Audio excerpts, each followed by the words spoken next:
आज मैं movie explain करने वाला हूँ दी कश्मीर फाइल को, और मेरी इस वीडियो का उद्देश्य किसी की भी भावनाओं को ठेस पहुंचाना नहीं है। मैं नहीं जानता कि ये स्टोरी कितनी सच्ची और कितनी झूठी है, मैंने तो इसे बस एक्सप्लेन किया है। तो चलिए अब मूवी की तरफ बढ़ते हैं। मूवी की शुरुआत में हमें 19 जनवरी 1990 की कश्मीर का सीन दिखाया जाता है, जहां हम शिव और अब्दुल नाम के बच्चों को अपने दोस्तों के साथ क्रिकेट खेलते हुए देखते हैं। शिव अपने मैच में अच्छा परफॉर्म करने के बाद सचिन का नाम लेने लगता है और वहां मौजूद कुछ लोगों को यह चीज पसंद नहीं आती और वह कहते हैं कि यह पाकिस्तान है, इंडिया नहीं, यहाँ सचिन की नहीं चलती, और वह लोग ये बोलकर शिव को मारने लगते हैं। जिसके बाद उसका लंगोटिया यार अब्दुल उसे बचाकर वहां से लेकर किसी तरह से भाग जाता है। इसीलिए कहते हैं कि दोस्ती में कोई मजहब नहीं होती। कहते हैं कि 1990 कश्मीर का वह वक्त था जब कश्मीरी पंडितों को वहां रहने का हक छीना जा रहा था, और इस पूरे आतंक को लीड करता था फारूक अहमद दर, जिसे लोग बिट्टा कराटे के नाम से भी जानते थे, और वह सभी को इकट्ठा करके अपना बोलवचन दे रहा था कि अगर ये वतन हमारा है तो इस पर हुकूमत भी हमारी होगी। दूसरी तरफ हम एक लेडी को देखते हैं जो कि अपने बीमार बच्ची को डॉक्टर के पास लेकर जा रही थी। तभी वहां मौजूद पुलिस उसे कहते हैं कि आगे मत बढ़ो, वहां खतरा है। कि तभी सामने से एक टेररिस्ट उस पुलिस वाले को शूट करके मार देता है और उस लेडी से कहता है कि मैं तुम्हारी बेटी की शादी अपने छोटे भाई से कराऊंगा, जिस वजह से वह लेडी उसकी मुंह के ऊपर थूक देती है और वह आदमी गुस्से में आकर उसे सूट देता है, जिस वजह से उसकी बेटी काफी डर जाती है और जोर जोर से रोने लगती है। नेक्स्ट सीन में हम एक पंडित को देखते हैं जिसका नाम पुष्कर था, और वह अपने पोते शिव को ढूंढ रहा था क्योंकि वह घर नहीं लौटा था। फिर शिव उसे मिल जाता है और वह पंडित यानी कि पुष्कर शिव और अब्दुल को साथ लेकर जा रहे थे।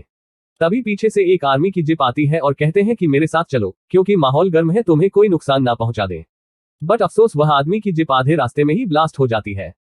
दूसरी तरफ हम पुष्कर के घर को देखते हैं जहां बिट्टा कराटे अपने आतंकवादी दोस्तों के साथ पुष्कर के घर में घुस आए थे और वह शिव के फादर को ढूंढ रहे थे, जिस वजह से शिव के फादर एक ड्रम में छिप जाते हैं। लेकिन तभी बिट्टा कराने को उसके वहां छुपे होने की खबर मिल जाती है और वह उसे उसी ड्रम में गोलियों से भून देते हैं।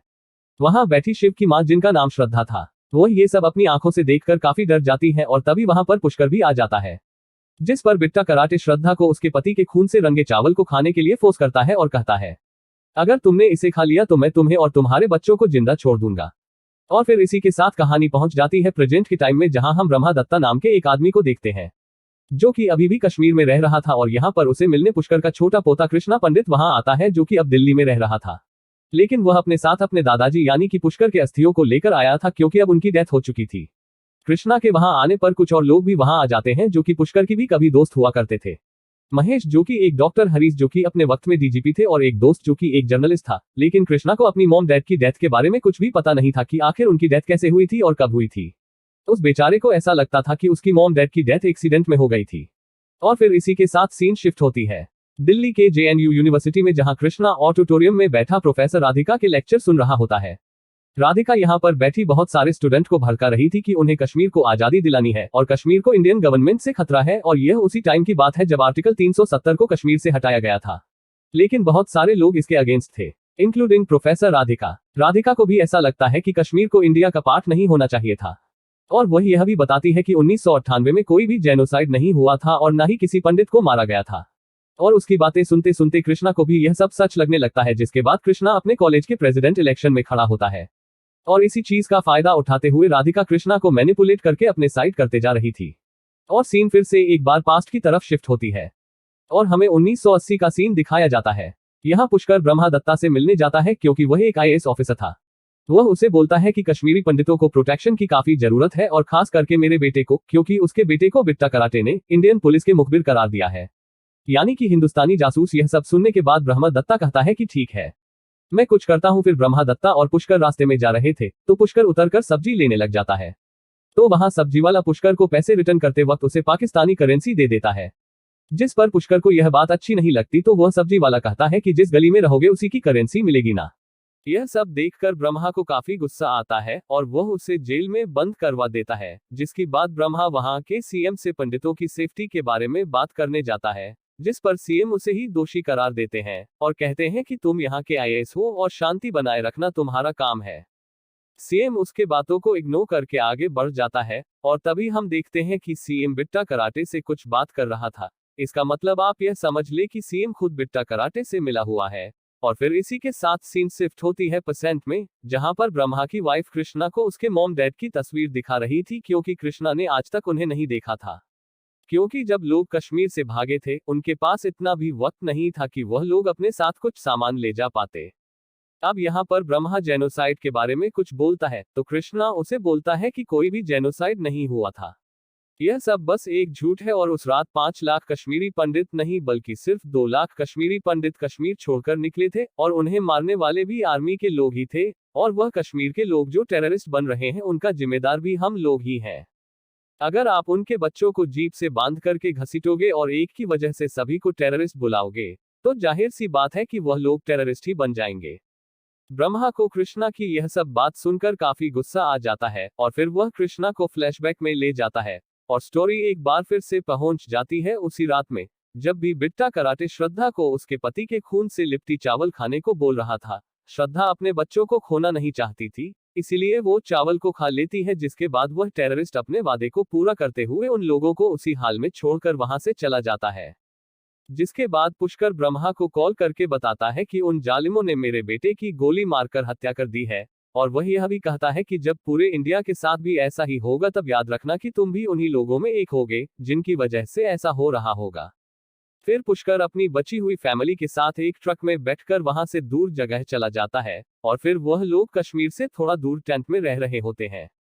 वहां पर उनके जैसे हजारों लोग थे जिन्हें इंडियन आर्मी ने उन लोगों से बचाकर लाया था। अब जब लोग अपने शहर, अपने घर, पैसा सब कुछ छोड़कर भागे थे तो उन लोगों के पास ना ही खाने को खाना था और ना ही पीने को पानी। थोड़ा बहुत खाना आर्मी के लोग अरेंज कर देते थे, वो लोग एक वक्त में आधा पेट खाना खाया करते थे। अब वह लोग बस इसी आस में जी रहे थे कि एक दिन हम लोग वापस अपने घर जरूर जाएंगे। कुछ दिन उसी टेंट में बिताने के बाद पुष्कर की आंखों की रोशनी धीरे धीरे कम होने लगी थी और फिर एक दिन उन सभी से मिलने आईएएस ब्रह्मा वह आता है, जो कि अब आईएएस ऑफिसर से प्रमोट होकर होम मिनिस्टर एडवाइजर बन चुका था, और यहाँ पर उसके साथ साथ होम मिनिस्टर भी आते हैं। जिसके बाद वहां मौजूद सारे लोग जो कश्मीर से भागकर आए थे वह लोग अपनी अपनी प्रॉब्लम को बताते हैं। तभी पीछे से पुष्कर एक पोस्टर लेकर सामने आता है और आर्टिकल 370 को हटाने की मांग करता है। यहाँ पर ब्रह्मा पुष्कर को देखकर काफी बुरा फील करता है क्योंकि उसकी आंखें काफी हद तक खराब हो चुकी थी और वह पूरी तरह से मेंटली डिस्टर्ब भी हो चुका था, जिस वजह से वह ब्रह्मा को पहचान भी नहीं पाता। जिसके बाद ब्रह्मा पुष्कर के फैमिली से मिलता है और वह कहता है कि वह उन्हें पास में एक घर दिला सकता है और एक जॉब भी दिला सकता है। जिसके बाद श्रद्धा ब्रह्मा की बात पर एग्री हो जाती है। अब नेक्स्ट सीन में वह लोग उसी घर में रहने लगते हैं, पर यहाँ हालात भी कुछ ठीक नहीं था। दूसरी तरफ हम बिट्टा कराटे को देखते हैं, जो खुद ही टेररिस्ट था और फिर भी वह मीडिया तक पहुंच जाता है और वहां पर उसका एक इंटरव्यू भी होता है जिसमें बिट्टा कराटे कहता है कि मैंने सिर्फ 20-25 लोगों को ही मारा है क्योंकि वह लोग आरएसएस के थे और वह खुद को एक फ्रीडम फाइटर बता रहे थे। और इन सब चीजों को टीवी पर देखकर पुष्कर को बहुत बुरा लगता है और कहता है कि यह मीडिया तक पहुंच गया, कुछ दिनों बाद पीएम तक पहुंच जाएगा। मैं इतने सालों से कोशिश कर रहा हूं पीएम तक पहुंचने की। फिर धीरे धीरे करके पुष्कर अपनी जिंदगी की आखिरी सांस ले रहा। मरने से पहले वो कृष्णा से यह रिक्वेस्ट करता है कि उसकी अस्थियों को उसके कश्मीर वाले घर में ही फैलाया जाए और यही उसकी आखिरी ख्वाहिश है। अब इसी के साथ स्टोरी फिर से पहुंच जाती है प्रेजेंट के टाइम में। फिर नेक्स्ट सीन में पुष्कर के सारे दोस्त कृष्णा को पुष्कर के घर में ले जाते हैं, जहां पर उनके शिवजी के मंदिर में से शिव जी को हटा दिया गया था और वहां पर वही झंडा लगा दिया था जो कि 30 साल पहले आतंकवादियों का हुआ करता था। फिर वो लोग उस झंडे को वहां से हटा देते हैं और फिर कृष्णा अपने दादाजी यानी कि पुष्कर की हस्तियों को उसी घर में बिखेर देता है और अब इसी तरह पुष्कर की अंतिम इच्छा पूरी हो जाती है और उसके आत्मा को शांति मिल जाती है क्योंकि वह अपने घर कश्मीर वापस आ चुका है। वहां के सारे काम का निपटा कर कृष्णा एक आदमी के साथ बिट्टा कराटे से मिलने जाता है और वह आदमी कोई और नहीं बल्कि उसके भाई शिव का बचपन का दोस्त अब्दुल्ला था। फिर रास्ते में कृष्णा अब्दुल से सारी बात पूछता है कि आखिर उस वक्त हुआ क्या था।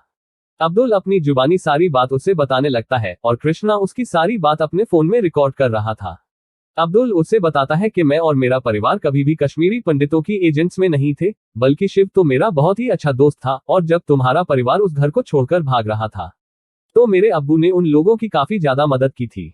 अभी यहाँ पर हम देखते हैं कि कृष्णा बिट्टा कराटे के पास पहुंच चुका है और बिट्टा कराटे भी कृष्णा को यही बोलता है कि उसने किसी को भी नहीं मारा था और कश्मीरी पंडित खुद ही यह दिखा छोड़कर जा रहे थे और उन्हें मारने वाले आर्मी के लोग थे।